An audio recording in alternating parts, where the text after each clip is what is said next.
Well, it's an ongoing investigation, Correct. and I can be a resource person.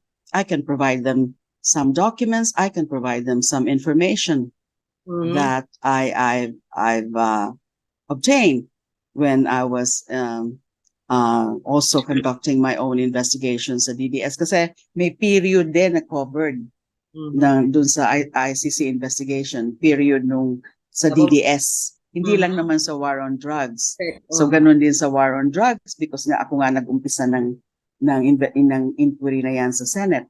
So Mhm. there might be certain other information na wala pa, hindi pa nakarating sa ICC, which I can also provide to them. I can also help them in terms of accessing possible other resource persons or witnesses in the investigation.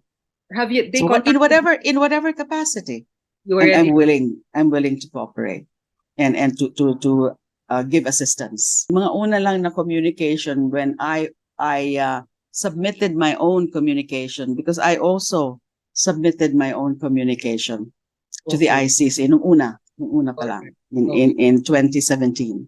Doon sa period na nakikita ko, I don't have actually the exact but if yung period na alam ko, pwede pa.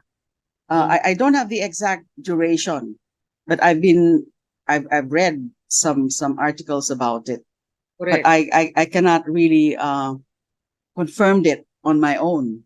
Mhm. If kasama yon, I need to see the the papers Paano ho yung from the mangyayari? ICC. Hmm. Yeah. Well, I hope that really the current administration would do that. That they Mhm. would cooperate, that they would allow the ICC probers to come in. Now, pero kung hindi, it doesn't mean na hindi na pwedeng mag-imbestiga. They can still do that by some other means Mhm. without being physically here, without physically accessing witnesses here. Witnesses may go to them, and Mhm. then they can do depositions also for Correct. witnesses. And I think there have been some ongoing uh, efforts about that, talking to witnesses, also depositions. Di ba si Las Cañas, nakausap na nila, nag-submit na nga ng affidavit.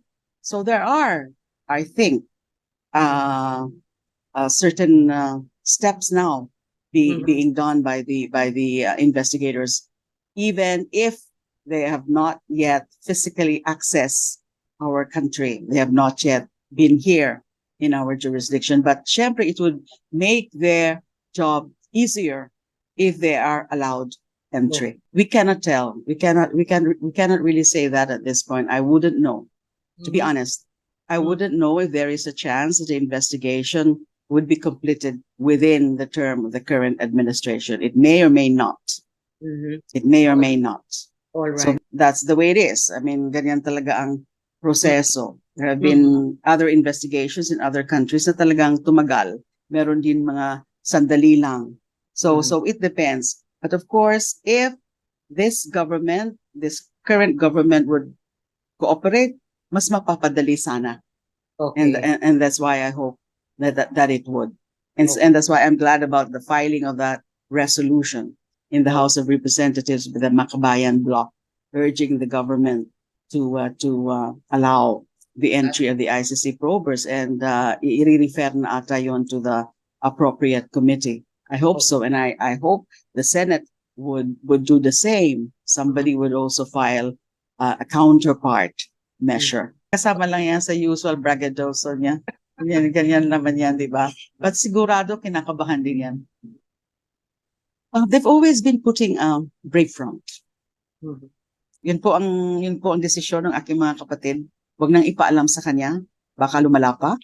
Kaya ang alam niya ay talagang pumunta lang ako sa States, nag-aral. So ngayon na bumalik na ako, nakita niya ako, all the while, nanggaling lang ako sa States, hindi ako galing sa kulungan. Kasi mula ng 2022, wala na akong income noon.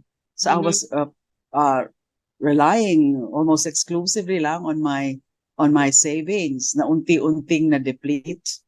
Although there are naman gracious friends, generous friends na paminsan-minsan ay nagbibigay na para makatulong din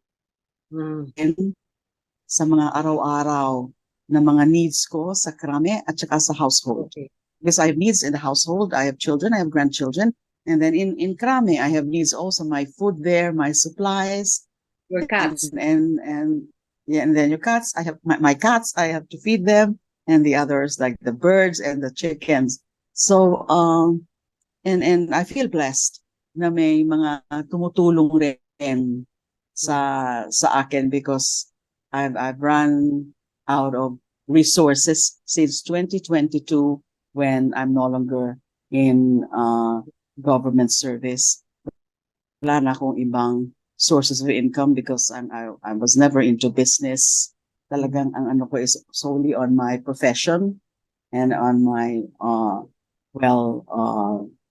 income as a public official.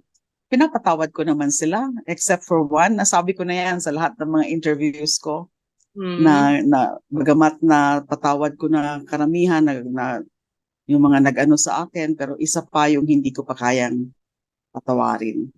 I'm still asking for God's grace to do it, to give me the courage, the strength to be able to do it.